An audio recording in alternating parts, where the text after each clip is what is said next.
حضرت عیسیٰ علیہ السلام ایک نہر سے گزرے جس میں بچے کھیل رہے تھے۔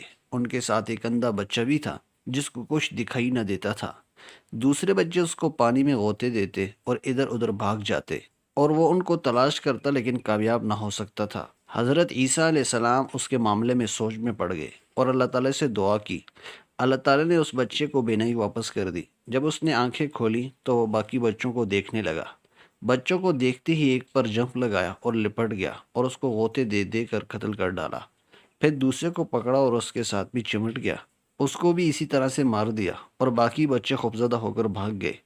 حضرت عیسیٰ علیہ السلام نے دیکھا تو حیران ہوئے اور التجا کی، اے الہی، آپ اپنی مخلوق کو بہتر جانتے ہیں۔